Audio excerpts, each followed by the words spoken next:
how to actually get to those goals, and maybe eliminate all those myths and those fad diets that we see out there, or trying to eat a certain way and not being guided properly towards your individual goals. So what I want to start off with is the law of thermodynamics. This is the simplicity of getting to your goals. The actual laws or path, that the foundation that you need to take, is very simple. The complex part gets going more towards the individualized part, and understanding and educating yourself on what actually it takes to keep on moving forward and making yourself healthier. But start off with energy. Energy equals when your energy in equals energy out. Okay, so if we take in as much energy as we get rid of, then that's equal. There's no change. So the law states you can't create or destroy energy. It's converted from one form to another. So if you use the same amount that you take in, there's nothing. Okay, you've used it.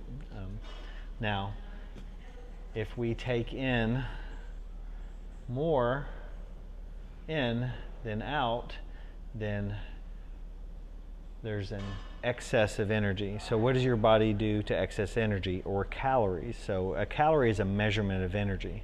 It's not a substance or a little dude or something in you. There's a different calorie than another.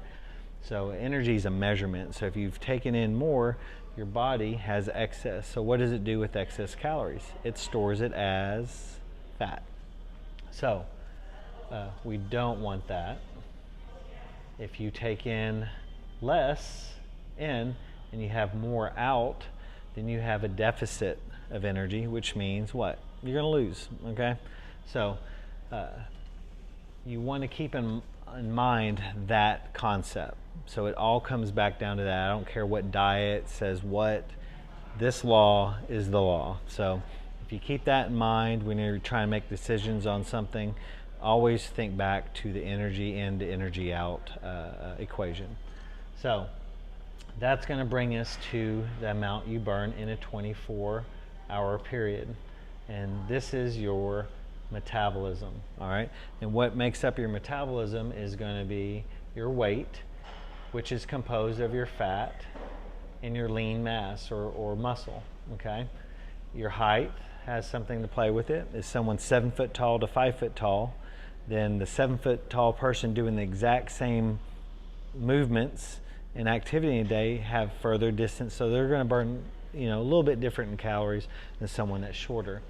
Your total weight is the weight you're carrying around. So if you're 300 pounds to 120 pounds, the 300-pound person is going to carry more weight around with the same activity, which means they're going to burn a lot more calories. So they'll get tired faster, all right? And then you have your activity level.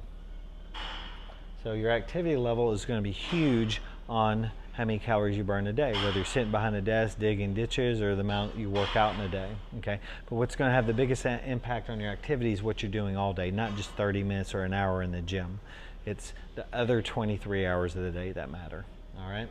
So what burns calories inside your body? Do we have a little motor that's going, that perception of what metabolism is? And the answer is no.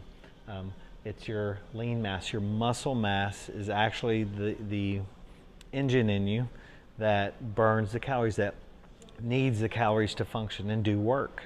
So it'll go to your fat storage if needed, and it'll actually use its own its protein and the glycogen that's stored in the muscle for energy as well. So there's different energy systems. So we're not going to get into that, but understand that there's different energy systems. Your body gets energy from where it can and where it needs it. So those are going to make up the amount you burn in the 24-hour period. All right.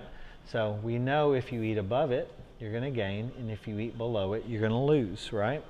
And we could eat all the way down to 0 calories a day, and we could eat all the way up to infinity. So we'll change that sign up sideways there. Infinity. So the more you eat, the more you gain, which is not going to be the great weight that you want to gain, not just muscle. So as far as fat loss goes, we know anywhere below that makes you lose weight. if eating less was the best, then not eating would be the best. So we all agree that's not the case. So what do you lose if you don't eat? You lose fat and muscle. So if you're losing both fat and muscle, what's happening to your metabolism? It's dropping because of the equation. Remember, if your weight decreases, you're burning less calories. If your muscle decreases on top of that, you're burning less calories. If your height decreases, that's going to be more of a fixed variable. That's not going to change, hopefully. And your activity, if your activity decreases, your calorie burning decreases. If either of those go up, your calorie burning goes up as well. All right? So we have to find that magic number, that cutoff point, that if you eat below, will make you lose fat and muscle, and we want to stay in this range that only allows fat loss. And I'm going to tell you, it is down to numbers. Your body doesn't go, well, you're close, so I'm going to allow you to hold on to muscle because you really want it and you're eating healthier foods. No, you eat below that number, your body will adjust its muscle mass for that level. Your body only can sustain muscle by eating a certain amount of food. It needs that food to maintain that given muscle mass. So anywhere between there, you just lose fat. If you eat just below what you burn a day, your fat loss is a lot slower than if you eat right there. That's common sense. So, but what's powerful with that is if you understand those ranges, it's a huge motivation factor. So if you know you eat below that level, you know you're being a detriment. That's going to cause that quote-unquote plateau, or you get so hungry and you can't sustain the eating patterns that you're supposed to be doing, or you have lower energy levels and you can't work out as hard or be as active in the day. Maybe you're taking an extra nap or two in the week. If you're exchanging your activity for trying to rest because you don't have the energy, you're not increasing this. You're decreasing activity because maybe you're working out harder in the gym, but you're doing less outside of the gym. So it's not going to benefit you if that's happening.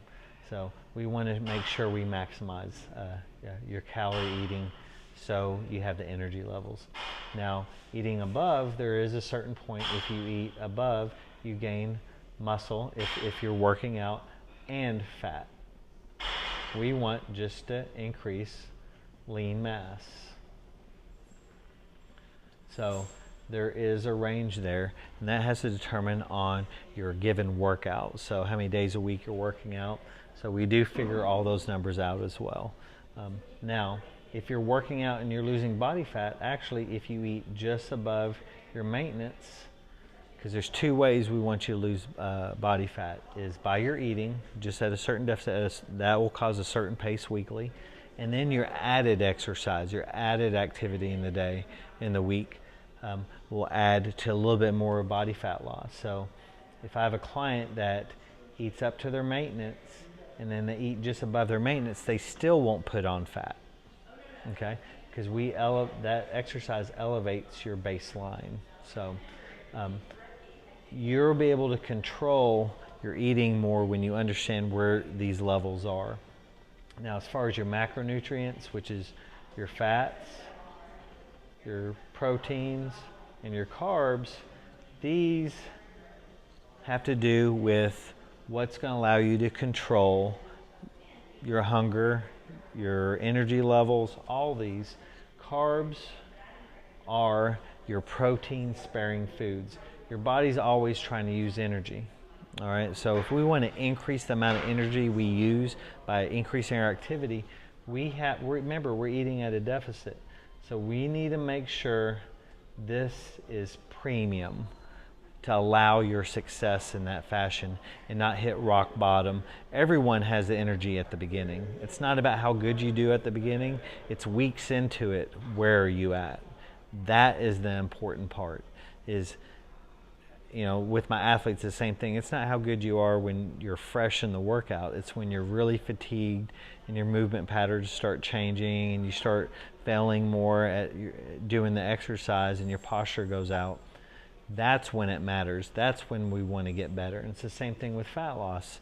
You want to know what to do when it's the worst situation, what actually makes you fail in the past. So when we figure all these numbers out for you, imagine putting all the foods that work in the circumstances for you as an individual. So when you're happy, mad, glad, sad, busy, not busy, holiday, bored, eating out with friends, family, celebrations, mornings, all these things is you understanding your numbers and that placing your situational variables that happen to you in life. Life is life, so there's never going to be a perfect time to continually get healthy. So if you want to continually get healthy, is you want to learn all this, apply the foods and the lifestyle. Maybe at certain times of the year you want to eat healthier than others, or you can't eat as healthy as sometimes. So it's learning how to do it when you want to be super healthy and when you can't quite be that way. So I hope that makes sense to you guys. We'll be covering a lot more of this, how this pertains to exercise. We'll get a little bit more into the macronutrients in later editions.